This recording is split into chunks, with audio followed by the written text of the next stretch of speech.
Hello সবাইকে, আমার চ্যানেলে আবারও স্বাগত। আজ আমি একটি বিশাল অ্যাকশন প্যাকড এবং কাইজু জায়ান্ট রোবটের লড়াইয়ের ভরপুর গল্প সিনেমা নিয়ে কথা বলবো। প্যাসিফিক রিম আপরাইজিং 2018 সালে মুক্তি পেয়েছিল মুভিটি, যা গিলার্মো দের টেরোটো প্যাসিফিক রিম 2013 এর সিকুলার। এই সিনেমাটি একটি উত্তেজনাপূর্ণ যাত্রা, যেখানে নতুন প্রজন্মের জায়গায় পাইলটরা বিশ্বকে নতুন একটি কাইজুর হুমকি থেকে বাঁচাতে উত্তেজনাপূর্ণ একটি লড়াই করবে। কল্পনা করুন, টোকিওর আকাশে বিশাল জায়গায় রোবটগুলো কাইজু দানবদের সাথে মুখোমুখি হচ্ছে, শহর ধ্বংস হচ্ছে এবং মানবতার ভাগ্য ঝুলছে একটি সূক্ষ্মতার সুতোয়। এই গল্পে রয়েছে তরুণদের সাহস, ত্যাগ, ভ্রাতৃত্ব এবং একটি অপ্রকাশিত বিশ্বাসঘাতকতার কথা, যা পুরো পৃথিবীকে ঝুঁকির মুখে ফেলে দেয়। যদিও এটি প্রথম সিনেমার মতো গিলার্মো দের টোরেটোর স্বতন্ত্র ছোঁয়া দেয় না, তবুও এটি একটি অ্যাকশন, নতুন চরিত্র এবং বিশাল স্কেলে আপনাকে আটকে রাখবে। তাহলে চলুন ডুব দেওয়া যাক এই বিশাল গল্পের গভীরে, যেখানে জায়গা এবং কাইজু একে অপরের সাথে টক্কর দেয় এবং মানবতার ভবিষ্যৎ নির্ভর করে একদল তরুণ যোদ্ধার উপর। গল্প শুরু হয় ভবিষ্যৎ পৃথিবীতে, অর্থাৎ 2035 সালে। প্রথম সিনেমার ব্যাটেল অফ দি ব্রাঞ্চ এর 10 বছর পর পৃথিবী তখন কাইজুর যুদ্ধ থেকে সেরে উঠেছে এবং প্যাসিফিক রিম ডিফেন্স ক্রপস জায়গার প্রোগ্রাম পুনর্গঠিত করেছে। আমাদের নায়ক জেক প্যাকেটস, যিনি জন বয়েগারের চরিত্রে অভিনয় করেছে, প্রথম সিনেমার কিংবদন্তি নায়ক স্ট্যাকার প্যাকেটসের ছেলে। স্ট্যাকার মানবতাকে বাঁচাতে গিয়ে নিজের জীবনকে উৎসর্গ করেছিলেন, কিন্তু জ্যাক তার বাবার উত্তরাধিকার থেকে দূরে সরে গেছেন। তিনি একজন প্রাক্তন জায়গায় পাইলট, যিনি এখন লস অ্যাঞ্জেলসের কারাবারে জায়গায় পার্স চুরি করে এবং বিক্রি করে জীবনযাপন করে। জ্যাকের জীবন বিশৃঙ্খল, তিনি তার বাবার ছায়া থেকে পালিয়ে বেড়াচ্ছেন এবং তার অতীতের দায়িত্ব এড়িয়ে চলেছে। একদিন জ্যাক একটি বিরল জায়গায় পাওয়ার কোড চুরি করতে গিয়ে ধরা পড়েন। তিনি এই কোডটি একটি কালোবাজারে ডিলারের কাছে বিক্রির পরিকল্পনা করেছিলেন, কিন্তু তিনি যখন লোকেশনে পৌঁছান তখন দেখে কোডটি ইতিমধ্যে চুরি হয়ে গেছে। জ্যাক কোডটির পিছনে ছুটে যান এবং এটি খুঁজে পান 15 বছর বয়সী আমানা নামির গোপন ওয়ার্কশপে। আমরা, যিনি ক্যালি স্পিনির চরিত্রে অভিনয় করেছে, একজন জায়গার উৎসাহী এবং হাস্যকর। তিনি তার নিজের ছোট জায়গায় স্ক্যাপার তৈরি করেছে, যা একক পাইলট দ্বারা নিয়ন্ত্রিত হতে পারে। জ্যাক এবং আমরা একটি জায়গা দেখতে পাই যেখানে নভেম্বর অ্যাজেক্স এর সাথে সংঘর্ষে জড়িয়ে পড়েন এবং তাদেরকে গ্রেপ্তার করা হয়।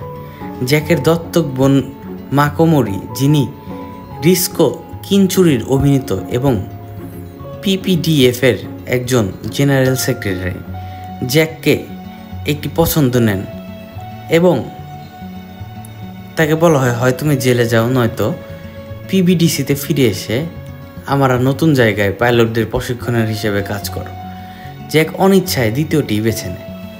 জ্যাক এবং আমরা পিপিডিসি এর প্রশিক্ষণ ক্যাম্পে যায়। সেখানে তারা নতুন প্রজন্মের ক্যাপ্টেনদের সাথে পরিচিত হন। এদের মধ্যে রয়েছে নেট ল্যাম্ফার্ড, জ্যাকের প্রাক্তন কো পাইলট এবং একজন প্রতিদ্বন্দ্বী।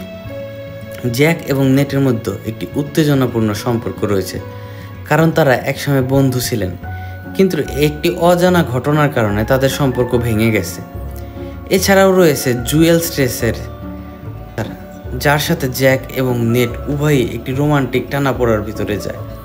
প্রশিক্ষণের সময় আমরা তার অতীতের কারণে অন্য কাটাউনদের সাথে মানিয়ে নিতে কষ্ট করে। তিনি একটি কাইজুর আক্রমণে তার পরিবারকে হারিয়েছেন এবং রাস্তায় বড় হয়েছেন, যা তাকে একটি স্বাধীন এবং বিদ্রোহী চরিত্রে পরিণত করেছে। জ্যাক আমারার মধ্যে সে তার নিজের প্রতিচ্ছবি দেখেন এবং ধীরে ধীরে তার প্রতি একটি ভাইয়ের মতো ভ্রাতৃত্ববোধ গড়ে ওঠে।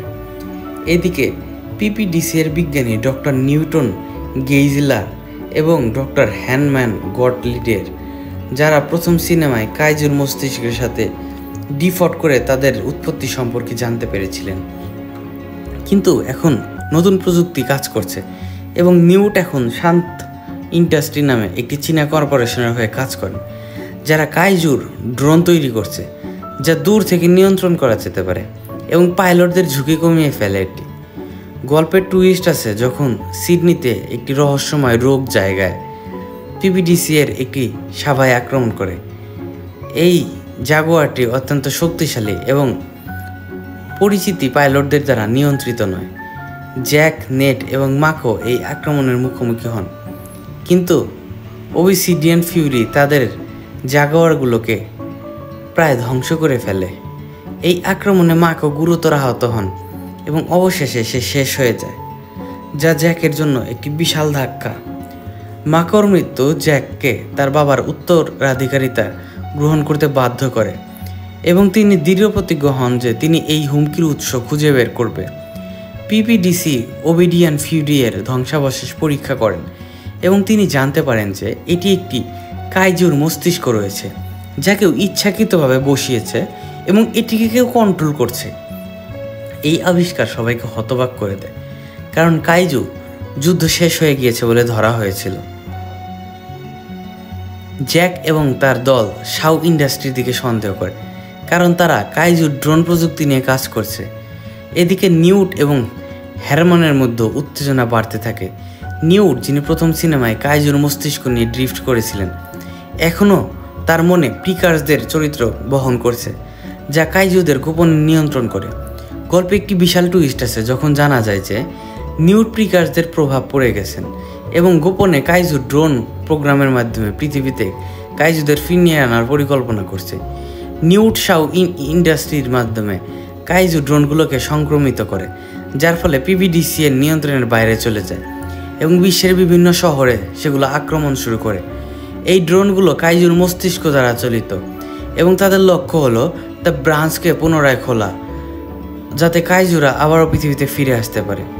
হারম্যান, যিনি নিউটনের পরিবর্তন লক্ষ্য করছিলেন এবং তাকে থামানোর চেষ্টা করে, কিন্তু নিউট তাকে বন্দি করে ফেলে। এই বিশ্বাসঘাতকতা গল্পে একটি আবেগময় মোড় নিয়ে আসে, কারণ নিউট এবং হারম্যান প্রথম সিনেমায় একটি কারিশমেটিক জুটি হিসাবে দর্শকদের মনে জায়গা করে নিয়েছিল। জ্যাক, আমরা, নেট এবং অন্যান্য ক্যাডেটরা একটি নতুন হুমকির মুখোমুখি হন। তারা জানতে পারেন যে 3টি কাইজু প্রশান্ত মহাসাগরের বিভিন্ন অঞ্চল থেকে উঠে এসেছে এবং তারা টোকিওর দিকে এগোচ্ছে। এই কাইজুগুলো একত্রিত একটি মেগা কাইজু তৈরি করার পরিকল্পনা করছে, যা মাউন্ট ফুজির কাছে দ্য ব্রিজকে খুলে দেবে এবং পৃথিবীতে প্রিকারসারদের পূর্ণাঙ্গ আক্রমণ শুরু করবে। পিপিডিসি এর 4 জায়গায় এই কাইজুদের মোকাবেলা করতে টোকিওতে পাঠানো হবে। এই যুদ্ধে আমরা স্ক্যাপলারের পাইলট দেখি, যদিও তারা জায়গাদের তুলনায় অনেক ছোট ছিল, কিন্তু যুদ্ধের সময় ক্যাডেটরা তাদের প্রশিক্ষণের বাইরে গিয়ে সাহস দেখায়। কিন্তু কাইজুগুলো খুবই শক্তিশালী ছিল এবং এই রোবটগুলো ধ্বংস হয়ে যায় এবং বেশ কয়েকজন পাইলট প্রাণ হারান। জ্যাক এবং নেট এর পাইলট তাদের পুরনো দ্বন্দ্ব ভুলে একসাথে কাজ করে।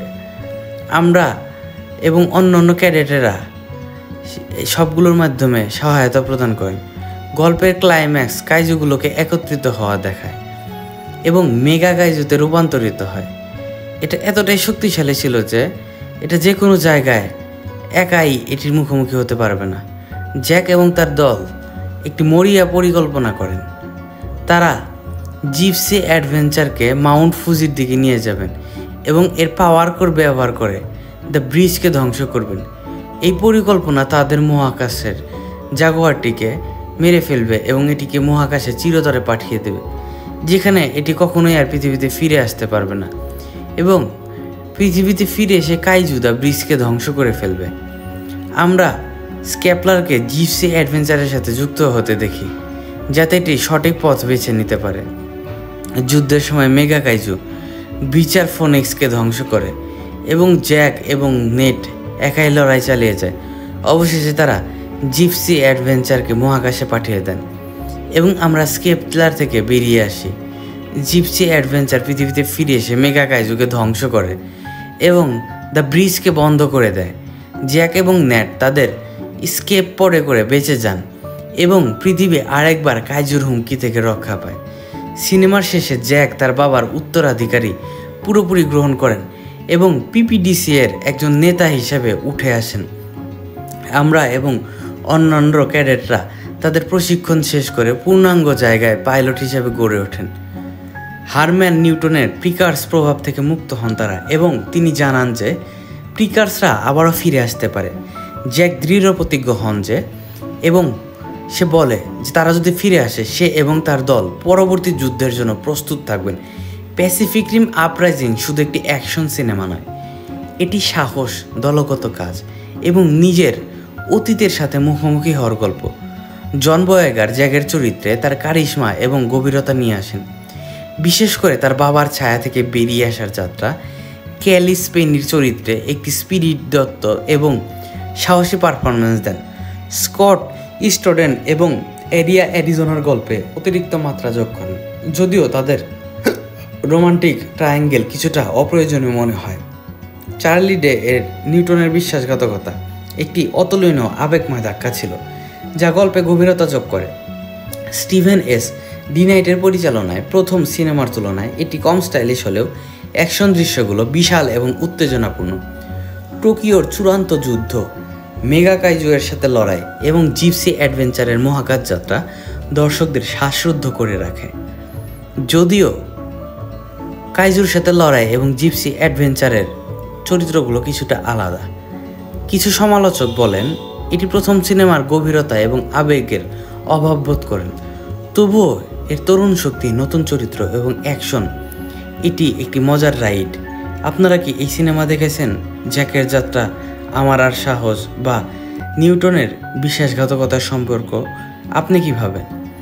মেগা কাইজুয়ের সাথে চূড়ান্ত লড়াই কি আপনাকে উত্তেজিত করেছিল? কমেন্টে আপনার মূল্যবান মতামত জানান। আর এই ভিডিও যদি ভালো লেগে থাকে তাহলে লাইক করুন, সাবস্ক্রাইব করুন এবং বেল আইকনটিতে প্রেস করে আমার পরবর্তী সিনেমাগুলোর জন্য অপেক্ষা করতে থাকেন।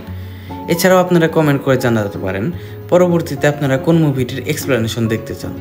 ততক্ষণ পর্যন্ত নিজের জায়গা থেকে এই রোবটদের পাইলটের মতো সাহসী থাকুন এবং সিনেমার জগতে ডুব দিন।